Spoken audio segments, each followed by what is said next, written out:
Hi guys, in this chapter we will be looking at poverty. So after reading this chapter, you will be able to understand the various attributes of poverty, comprehend the diverse dimensions relating to the concept of poverty, critically appreciate the way poverty is estimated, appreciate and be able to assess existing poverty alleviation programs. Okay, poverty is an important topic in the case of GS1, so we need to look into it in a better aspect. Okay, in the mains perspective, this is a very important topic. So, no society can surely be flourishing and happy, of which far greater part of the members are poor and miserable. If many people in our society are poor and miserable, no society can flourish or it can be happy. So, that is what said by Adam Smith. So, and while addressing the Constituent Assembly in 1947, Jawaharlal Nehru had said, "This achievement is but a step on the opening of opportunity to the great triumphs and achievements that await us, and ending the poverty and ignorance and disease and inequality of opportunity." See, Jawaharlal Nehru was a socialist, so he wanted what was better for the country. So this is a addressing speech that he gave while inaugurating what the Constituent Assembly. And however, we need to know where we stand today. Okay, even though there were a lot of measures in the previous lessons, we have learned about the land reforms, about the license Raj, removal of license Raj, the LPG reforms. All these things were dealt with in the previous lectures, and we need to know in the poverty elevation, one of the fundamental things that we as a country is facing. How are we dealing with it, and what is our stand now? Okay, one India is more than 1/5 of the world's population live in India alone, but also for the world where 300 million people are not able to meet their basic needs. Poverty has many faces, which has been changing from place to place across time and has been described in many ways. Most often, poverty is a situation that people want to escape. Okay, and you know what helps to reduce poverty, what works and what does not. What changes over time? Poverty has to be defined, measured, and studied, even experienced. As poverty has many dimensions, it has been looked at through a variety of indicators: levels of income, consumption, social indicators, and indicators of vulnerability to risk and socio political access. Okay, now who are the poor? You should have noticed that all localities and neighborhood, both in rural and urban areas, there are some people who are poor and some who are rich. Okay, and pushcart vendors, street cobblers, women who string flowers, rack pickers, vendors, and beggars are some examples. Okay, vulnerable groups in urban areas. The poor people possess few assets and reside in kacha hutments with walls made of baked mud and roofs made of grass. Okay, the poorest of them do not even have such dwellings. Okay, that is a condition of poor. And nourishment is alarmingly high among the poor. Ill health, disability, or serious illness makes them physically weak. Okay, and they borrow from money lenders who charge high rates of interest that lead them to chronic indebtedness. Okay, often we will see 50 to 40 percentage, maybe the interest in some areas even more. Okay, so it will be in a continuous debt cycle. These people will be exploited more. Most poor households have no access to electricity. Their primary cooking fuel is firewood and cow dung cake. A large section of poor people do not even have access to safe drinking water. So these are what our society is facing. We are discussing all these things. There is evidence of extreme gender inequality in participation of gainful employment. So in our society, in our rural society, the parents prefer teaching their male children to acquire more education, to go and fetch good jobs rather than women, because they see men as an asset, because after marriage they see that they are coming to their houses and they are looking after them, so they find women as a liability and men as an asset to some extent. And lot of these stereotypes are changing nowadays, but there are some this kind of stereotypes still existing in the society. They state the rural poor work mainly in landless agricultural labors, cultivators with the very small land holdings who are engaged in a variety of non-agricultural jobs, and tenant cultivators with the small land holdings. Okay. Uh, Now we look at that was the discussion about who are the poor people. How are poor people identified? In India, if India is to solve the problem of poverty, it has to find who are these people. I mean, how to address, how to find these people. Okay, however, these schemes need to be implemented. The government needs to be able to identify who the poor are. For this, there is a need to develop a scale to measure poverty. The factors that make up the criteria for this measurement and mechanism need to be carefully chosen. Okay. In pre-independent India, who Dadabhai Naoroji was the first to discuss the concept of poverty line. He used the menu for a prisoner and used appropriate prevailing prices to arrive at what may be called jail cost of living. However, only adults stay in jail, whereas in actual society there are children too. He therefore appropriately adjusted this cost of living to arrive at the poverty line. For this adjustment, he assumed that one third of the population consisted of children, and half of them consumed very little, while the other half consumed half of the adult diet. This is how he arrived. This is the equation. This is not that important. It can never be asked, we can say. When we are writing answer writing, if you want, you can write if such question arises. In post-independent India, there have been several attempts to work out a mechanism to identify the number of poor in the country. For instance, in 1962, Planning Commission, which is now called Niti Aayog, formed a study group. In 1979, another body called the Task Force on Projections of the Minimum Needs and Effective Consumption Demand was formed. And in 1989 and 2005, expert groups were constituted. And here we can see the poverty line. Here we have absolutely poor, very, very poor, and poor. Then we have not so poor, middle class, upper middle class, the rich, the ultra rich, millionaires, billionaires, all these things. This is just a namesake diagram, we can say. Same purpose. Besides Planning Commission, many individual economists have also attempted to develop such a mechanism. For the purpose of defining poverty, we divide people into two categories: the poor and the non-poor, and the poverty line separates the two. However, there are many kinds of poor: absolutely poor, the very poor, and the poor. Similarly, there are also various other non-poors that we discussed in the earlier part of the diagram. Categories of poverty, categorizing poverty. There are many ways to categorize poverty. In one such way, people who are always poor and those who are usually poor, but who may sometimes have a little more money. Example, casual workers. They get part-time jobs, or at some time of the week they can get jobs. A group towards the chronic poor, another group called the churning poor, who regularly move in and out of the poverty, called farmers, small farmers.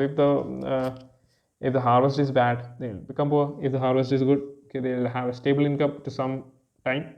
And the occasionally poor, who are rich most of the time, but sometimes of have a patch of bad luck. They are called transient poor, and then there are those who are never poor and are non-poor, the poverty line. Now let us examine how to determine the poverty line. There are many ways of measuring poverty. One way is to determine it by the monetary value of the minimum calorie intake, that was estimated to be 2400 calories for a rural person and 2100 calories for a person in the urban area. Based on this, in 2011 to 2012, poverty line was defined on rural areas with consumption worth rupees 816 per person a month, and for urban areas it was rupees 1000. Though the government uses monthly per capita expenditure as proxy for income of households to identify the poor, do you think this mechanism is satisfactorily identifies poor households in our country? Okay. Economist states that major problem with this mechanism is that groups all the poor together, does not differentiate between very poor and the poor people. Okay. Also, this mechanism takes into account expenditure on food and they select few items as proxy for income. Okay. This even takes expenditure on foods and few select items also.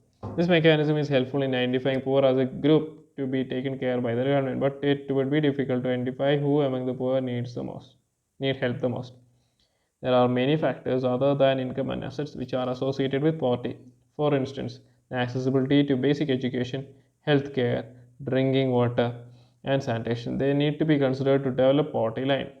The existing mechanism of determining poverty also does not take into consideration social factors that trigger and perpetuate poverty, such as illiteracy.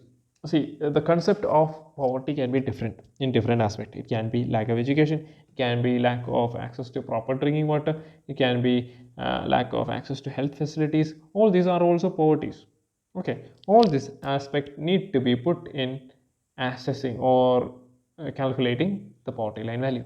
Okay, from this point of view, development is about removing the obstacles of things that a person can do in life, such as illiteracy, ill health, lack of access to resources, or lack of civil and political freedoms. Though the government claims that higher rate of growth, increase in agriculture production, providing employment in rural areas, and economic reform packages introduced in 1990s have resulted in a decline in poverty lines. Economists raise doubt about the government's claim.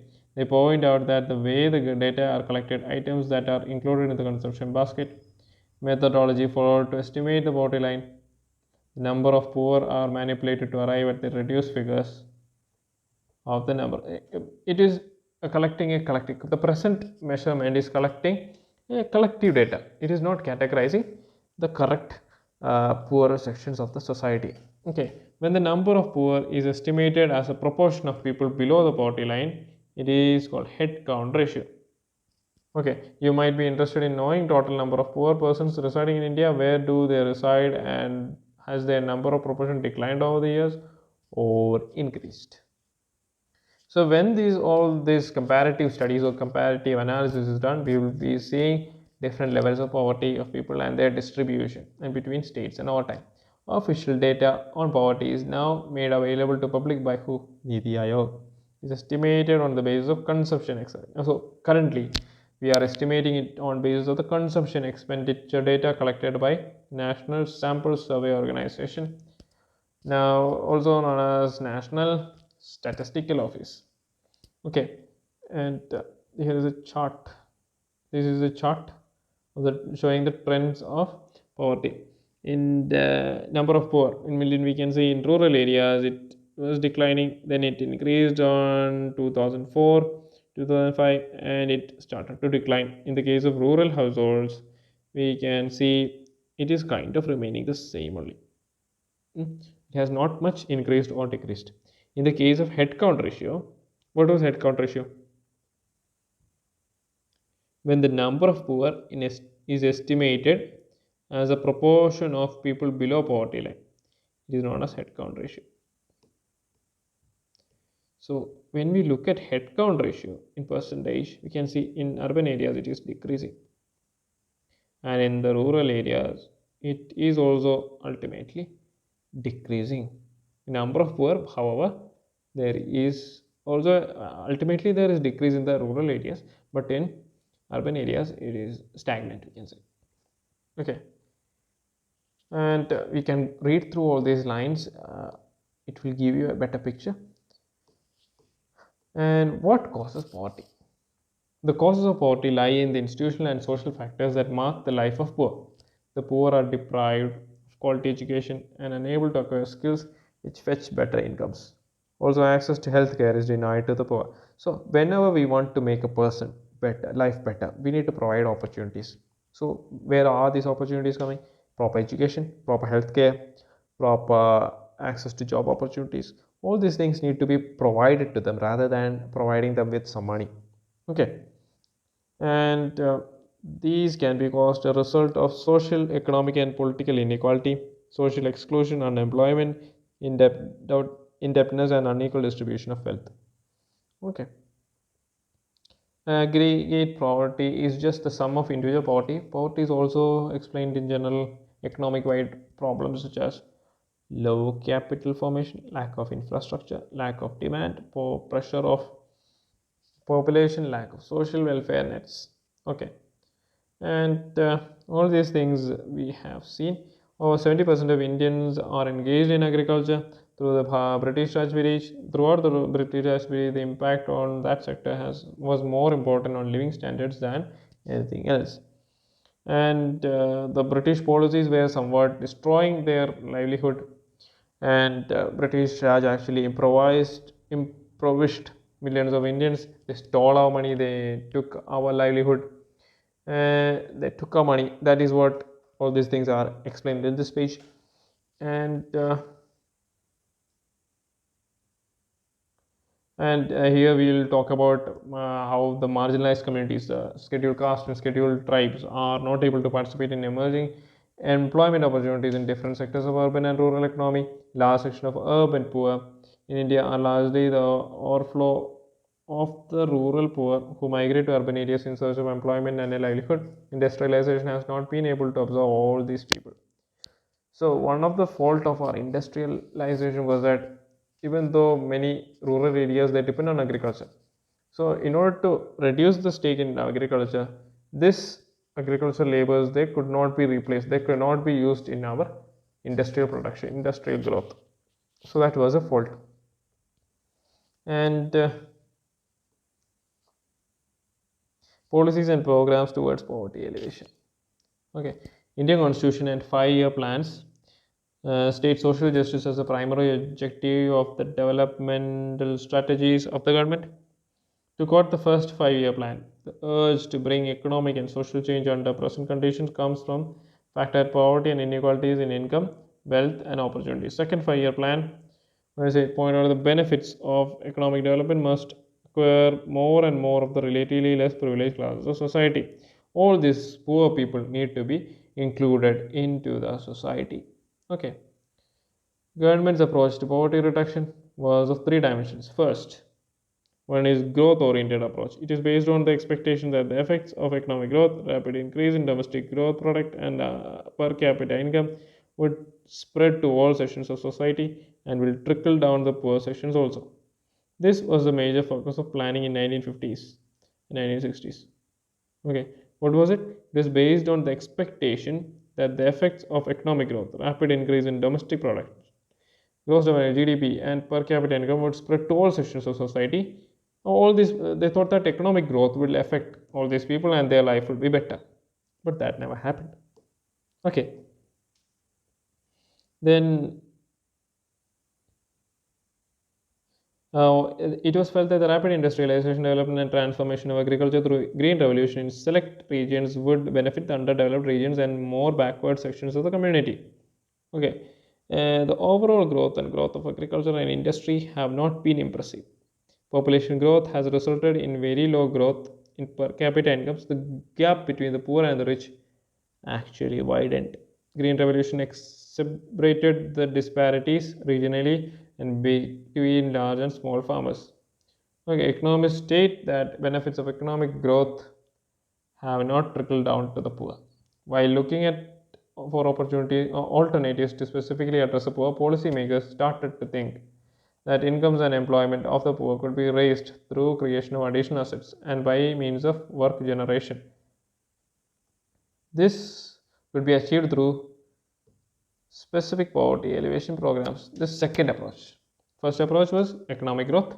Second approach has been initiated in the third 5-year plan, progressively enlarged since then. One of the noted programs initiated in 1970s was the Food for Work. Most poverty alleviation programs implemented are based on the perspective of the 5-year plans. Okay, so examples of self-employment programs implemented until 2008 were Rural Employment Generation Program, Prime Minister's Rozgar Yojana, and Swarna Jayanti Sahari Rozgar Yojana. The first program aimed at creating self-employment and opportunities in urban areas. Khadi and Village Industries Commission was implementing it. Under this program, one could get financial assistance in the form of bank loans to set up small industries. Educated unemployed from low-income families in rural and urban areas could get financial help to set up any kind of enterprise that generates employment under Prime Minister Rozgar Yojana. Okay, all these schemes were implemented so that poor people could be benefited. Okay, government has a variety of programs to generate wage employment for the poor unskilled people living in areas. Okay, or just brush through all these areas. uh, Another thing is that uh, the parliament passed on August 2005. Parliament passed a new act to provide guaranteed wage employment to every rural household whose adult volunteer is to do unskilled manual work for minimum 100 days in a year. This act is known as Mahatma Gandhi National Rural Employment Guarantee Act. This scheme is now known as Deen Dayal Upadhyaya Antyodaya. Under this act, all those among poor who are ready to work at the minimum wage can report to work in these areas where this program is implemented. So, for 3 months in a year, you will get a proper wage. Third approach to addressing the poverty is to provide minimum basic amenities to the people. India was among the pioneers in the world to envisage that through public expenditure in social consumption, provision of food grains at subsidized rates, education, health, water supply, and sanitation, people's living standard could be improved. Programs under this approach were expected to supplement the consumption of the poor, create employment opportunities, and bring about improvements in health and education. One can trace this approach to the fifth 5 year plan. Even with expanded employment opportunities, the poor will not be able to buy for themselves all the essential goods and services. Okay, and they have been supplemented up to least certain minimum standards by social consumption and investment in form of essential good food grains, education, health, nutrition, drinking water, housing, communication, and electricity. Three major programs that aim at improving food and nutrition status of the poor are public distribution system, integrated child development scheme, and midday meal scheme. When you ask, when the question arises, what were the basic approaches in which you provided more facilities to the common people so that their life could be better? Okay, now we will look into the reality of this programs. Efforts at poverty alleviation were borne fruit in that for the first time since independence. The percentage of absolute poor in some states are now well below the national average. Despite various strategies to alleviate poverty, hunger, illiteracy, malnutrition, nourishment, and lack of basic amenities continue to be a common feature in many parts of India. So the policy towards poor alleviation has evolved in progressive manner over the last 5.5 decades. It has not undergone any radical transformation.